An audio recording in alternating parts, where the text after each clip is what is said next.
Colours programme ద్వారా యాంకర్గా పరిచయమైంది స్వాతి. ఆ కార్యక్రమంతోనే colours స్వాతిగా అందరి దృష్టిలో చెరగని ముద్ర వేసింది. ఆ తర్వాత సినిమాలో క్యారెక్టర్ ఆర్టిస్ట్గా ఛాన్సులు సంపాదించిన అష్టాచెమ్మా సినిమాతో హీరోయిన్గా ప్రస్థానం ప్రారంభించింది. ఇటీవల నిఖిల్తో స్వామి రారా హీరోయిన్ ఓరియంటర్గా మూవీ త్రిపురలో నటించింది. త్రిపుర సినిమా బాక్సాఫీస్ వద్ద బోల్తా కొట్టడంతో ఆమెకు ఆఫర్లు రావడం గగనమైపోయింది. అందుకే ఇప్పుడు మళ్ళీ ఆమె తన కెరియర్పై దృష్టి సాధించింది. ఆఫర్లు సంపాదించేందుకు తన ఫిజిక్ను మార్చుకునేందుకు ప్రయత్నిస్తున్నారు.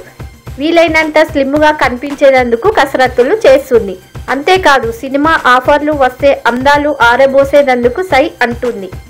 ఆదిత్య అనే కొత్త దర్శకుడు చెప్పిన కథకు ఫిదా అయిపోయిన స్వాతి ఆ పాత్రలో మరింత గ్లామర్ను ఒలకబోసేందుకు తయారయ్యిందని ఫిలిం నగర్ వర్గాల టాక్. ప్రస్తుతం ఒక్క సినిమా కూడా చేతిలో లేకపోవడంతో ఇలా గ్లామర్ ఆరబోతకు గ్రీన్ సిగ్నల్ ఇచ్చేసిందని టాక్. మరి అలా అయినా స్వాతికి ఆఫర్లు వస్తాయేమో చూడాలి. ఈ వీడియో మీకు నచ్చినట్లయితే సబ్స్క్రైబ్ చేయండి. నచ్చితే లైక్ కురింటి కామెంట్ ఇవ్వండి. మరిన్ని ఇంట్రెస్టింగ్ వీడియోస్ కోసం ఎత్తులో ఉండండి.